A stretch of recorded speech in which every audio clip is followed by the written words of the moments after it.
from Justin, Texas, and if I could please find Cheryl and the tip jar, I'm going to ask you all to put a little more in it to support someone who comes this far to do this. And I want you to listen to the next poet coming up, which is Justin Booth. Can I hear it for him, please? Now. Sorry. Thank you. Thank you. I don't know what it means. I need Oh, yeah. Yeah, your class schedule. And now I know you guys. Class schedule. What the fuck? You guys do like this fucking great rock and roll fucking thing. You have a good time here and all that. But I'm a sad fucking poet, so I probably don't even fit in here, right? I'm on vacation. I like to come to New York. It reminds me of my heroin days. I did heroin once. It lasted 25 years. And that's why I like to come back to New York. See some New York junk stuff, right? Happy birthday, Puma. I'm going to read some poems. Maybe better. The second time I saw her, she walked into my room and saw the mattress on the floor and said, Jesus fucking Christ, you still live like a hobo. She threw down a canvas messenger bag filled with protest pamphlets and porn from Holland and poems by Baudelaire, then kicked off her shoes, Toms, and pulled a shapeless cotton dress up and over her head and slipped into the bed next to me. I haven't heard an artist. 23 years like Junior, her skin was cream and goodness. Shut the fuck up. Her hair was the color of an Irish girl named Maggie's. Her eyes of green had already shed tears. Do you have a drink? She asked. And I passed her what I had. I'm not like the others, she said. Not sad or lonely. I'm a writer, a poet like you, but better. It was the closest I had been to loving in a long time. We wrote a hell of a story before she moved on. She was a writer, and maybe a little broken, like me, maybe better. A goddamn genius if you'll shut the fuck up.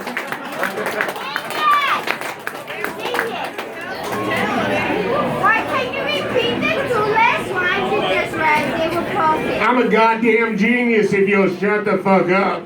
Last two lines again. Very genius. Yeah. In the places I have lived, it's called move slow. Excuse me. In the places I have lived, lives 9 times 90, the places I've lived in the lives, numbers that change felines, the things that I have done, and the same feelings shame. In these places, things move slow. Slow as steam from a gut pile left hunter fresh on a November morning in Arkansas woods. Slow as crows feast for Thanksgiving until no evidence remains. At 19, I'm north with an uncle. They spent breaking back and mopping down hot tar.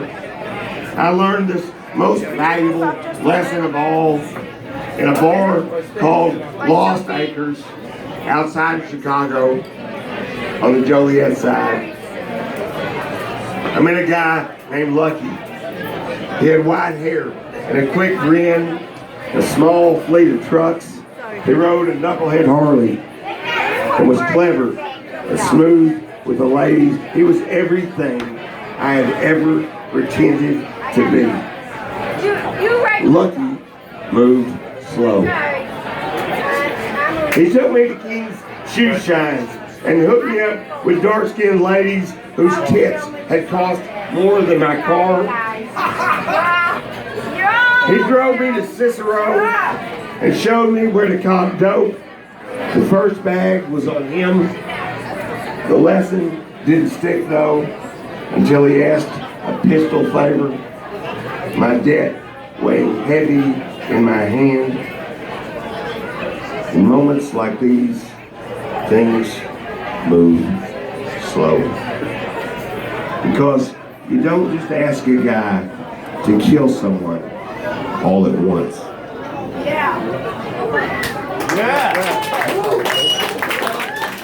Oh, there she is, right there. Book of Numbers. By the way, this is my new fucking book called Outlaw Blue. Pimps, Poets, and Preachers. It's a narrative. It's about a time in my fucking life when I was a little bit fuck you about God. This is called Book of Numbers. Two-faced is the name she called. Curse yourself and kill your God. 3 days and 6 into relapse, spiraling down. We were newlywed. She was the angelic child of Billy Burroughs, kicking against the goads. 40 days no more since we had stolen away from rehab. The exodus. Our hearts hardened, our necks stiff. Willing sacrifices on a bloodstained altar, but today our worship offered no respite. Tears fat as Martha's rolled down her cheeks, leaving Revlon tracks, ashes, and sackcloth. Unable to wash again, the born again, dope sick Jones, I offered no fucking comfort. Instead, righteous indignation, I lashed out. A paired countenance, truly that and more. 10,000 faces I have known. 1,000 lies I tell to keep us fucking high.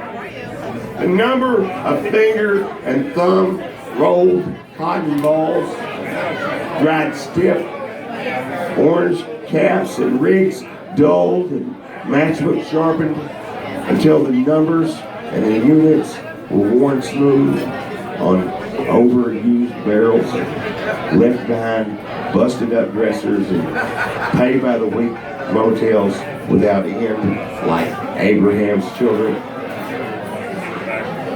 Numbers this great have names known only to the church of long dead magicians, earliest mathematicians, hookah and hashish, bridging the gap between sand and stars, between heaven and earth. Each face, each place is infinite next pilgrim, shared singular purpose, a prayerful look forward, scanning without cease the horizons, the very edge of paradise, hungry eyes searching, milk and honey, I fucking promise, through tunnel vision slits of uneven masks, seeking favor, discernment, and grace, forgiveness for sins yet untopped, and the darkest spirit asking me in a small, still voice, good, faithful servant, who will you be in this moment in order to stay loaded today?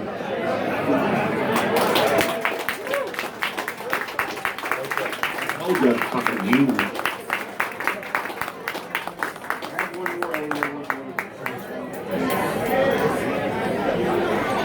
I had one more here. I've lost my little markers. Everybody loved your grandpa. Last one, I'm sorry. I used to date this girl that dated Justin Towns Earl. I don't know if you guys know who that is, but Steve Earle's kid, and he lived here for a while in the LES, and he shot dope and tried to kill girls, and he wasn't very good at it. But he is a good singer, and I loved this girl because next to Justin Towns Earl, I looked pretty good, right? He did way more heroin than I did, right? Her pockets weren't the only thing that had been high in Nashville. Living mood to mood with a pimp, son of a ton of great songs and that one from the radio. His chip bigger than his shoulders, maybe a little greater than his talent. No, she'd been junkie angels high and front yard crying low. She'd mostly come back crashing hard but walking away from the landing, and they say that makes it a good one. He was not in better shape, and truth be told, a little crazy still for dope and booze, the records of her former Harlem River daddy and her other favorites too. She made it back, had to get back to Arkansas, back to the farm. He dropped in there, traveling to the last place, to next place next, a big shot without a single dollar bill in his pocket. They took a ride down back roads and the trash and the floorboards was ankle deep. She drank her last beer. He smoked a cash bowl.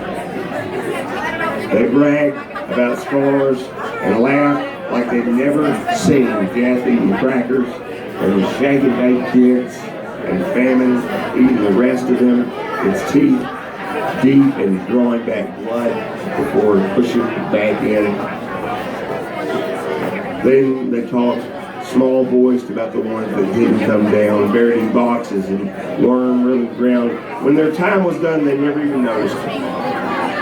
Counting out change at the Legion, they ordered 2 more cheap beers and huddled and chuckled and shed half a fucking tear. But everybody knew they were too much alike to be real. So instead she hugged his neck and said, again saying, but he was already writing a sad story in his head. And she was just like her grandpa, and he was just like everybody else.